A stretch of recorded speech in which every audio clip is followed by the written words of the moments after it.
Hello, and this time I didn't say au revoir, I said hello, or should I say leho? Um, anyway, guess what? I have finally finished the drum roll, please. The Jane Austen Book Club book, by Karen Feller, and I actually quite enjoyed it. Despite some of the reviews that I read, I don't know why. Maybe they are very critical, cynical, not cynical, critical, I guess. But I thoroughly enjoyed it, even though I had to keep cross-referencing with my like I said, I did a whole semester and a dissertation on Jane Austen, so I do have her complete works. It is a brick. It is heavy. I don't obviously bring it along with my commute, but I cross-reference it when I get home, and it's a joy to really read it that way as well. And I also, in my linked blog down below, there's actually a um, written blog review that I did for this book. But I'm going to do it kind of differently this time. This time I'm going to dissect it like in chronicle order of the chapters, because I did it quite differently in my book review there. So the first chapter basically is when they are with Jocelyn in Sacramento. They're a book club in Sacramento for 5 women and 1 guy. And then Jocelyn is the first one. She actually kind of founded the book club, and during this book, the first meeting was at hers, and it was on Emma. Emma is always a favorite for a lot of people. Not really for me. I don't know why. Even though she sounds like a very lovely person, but I think it's just the background of her that makes me feel, and also her chirpy personality isn't exactly what I can relate to, maybe. I don't know. Anyways, but and also the way this book, like Fowler, has portrayed it and interweaved it with Jocelyn's character, I don't think it was the best. I don't hate this chapter, but it's an okay chapter. Second chapter, Allegra, which is Sylvia's daughter. She is a lesbian. She's 30. She has a girlfriend who betrayed her, and she holds a book club and talks about Sense and Sensibility, which actually I quite like. But the way they did it was just not really great. I don't know why Allegra and Sense and Sensibility, this combination. Let me know if you know why, but I just really didn't see it too much. And then moving on to the third chapter, which is, I believe Prudy. Yes, Prudy did Mansfield Park. Again, I didn't like it. I absolutely at first reading about Prudy's character in the first 2 chapters, I really, really liked her. I can identify with her. She's in her 20s. She's a very romantic person, and not that I know French as great as her to be a French teacher, but a little bit. But anyway, she seems to be a character that I can really relate to. At the end, her chapter was kind of a bit messy, I think. The description of the sweat in her class, and as well as the hormonal boys, and recalling of her childhood as well, and eventually her mother's death was kind of a downer for me. But I think her Dean is great. I would love to have a husband like that, but how it weaved into Mansfield Park, I don't really remember. I don't even remember how. But Mansfield Park, I wouldn't say is, my favorite, but I don't hate it. Yeah.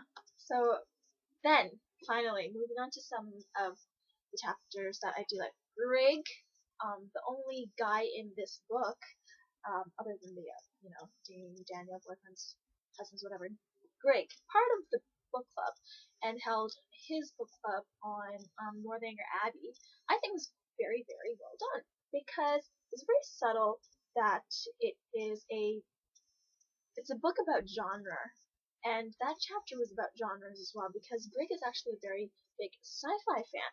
So I felt that it was very appropriate that Northanger Abbey, it talked about a lot of gothic novels, how Catherine liked um, yeah, gothic novels as opposed to the high society in Bath, and how Greg, opposed to reading the complete works of Austen, just read maybe one or two. So I thought that was quite interesting, as well as how Jocelyn, the older woman, and Greg, the younger man, met and became acquaintances, and later on, Sylvia kind of pushed them together.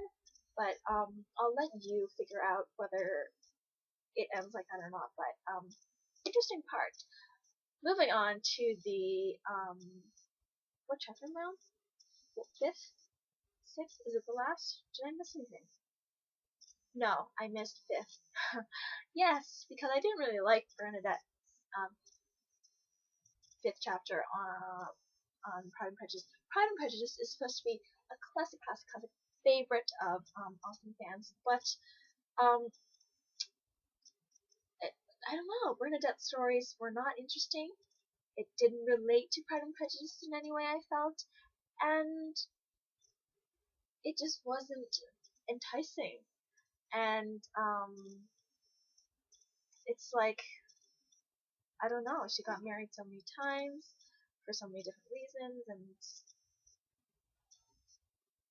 I don't know.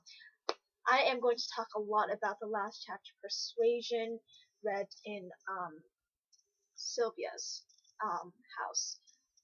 Sylvia got, well, not a divorce, but I guess a separation from her husband, and